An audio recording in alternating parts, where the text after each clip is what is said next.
Hi friends, আমরা চলে এসেছি ছোট খেলনা এসএস বিদ্যা মন্দির। এটা বুদ্ধ পার্ক। ওই বিল্ডিংয়ের পেছনে বুদ্ধ পার্ক রয়েছে।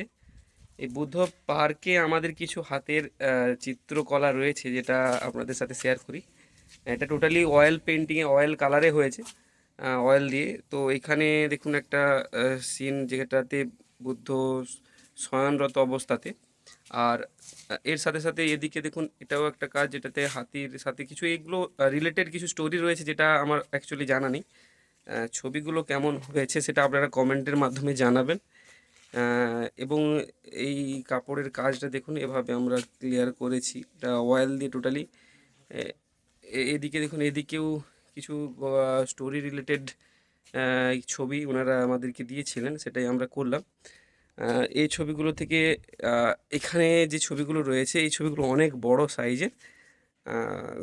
কমেন্টের মাধ্যমে জানাবেন কেমন হয়েছে, কি লাগছে, বা কোথাও যদি আপনাদের মনে হয়ে থাকে যে আরও বেটার করা যেতে পারে বা আরও কিছু ইমপ্রুভ করানো যেতে পারে, তো সেই জন্য আমরা আপনাদের কমেন্টের আশে থাকবো। আর লাইক করবেন অবশ্যই। এদিকে এবং ইভেন এদিকেও, এই বুদ্ধ পার্কের এদিকটাতেও অনেক ছবি রয়েছে, যেগুলো অ্যাকচুয়ালি আমাদের নয়, এটা অন্য শিল্পীর দ্বারা করা। ওনারাও খুব সুন্দরভাবে এটা চিত্র অঙ্কন করেছেন। আর এদিকেও আমি দেখাই, এদিকে এর সাথে সাথে এদিকেও আমরা এদিকে ছবি রয়েছে এবং ওদিকটাতেও ছবি রয়েছে।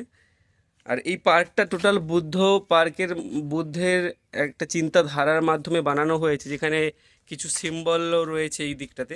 অ্যাকচুয়ালি এখানে অনেক কিছু অর্গানিক গাছ, যেটা কিনা বিভিন্ন রকম ঔষধিমূলক গাছ, যেমন এখানে তুলসী পাতা, আরও বিভিন্ন রকম রয়েছে।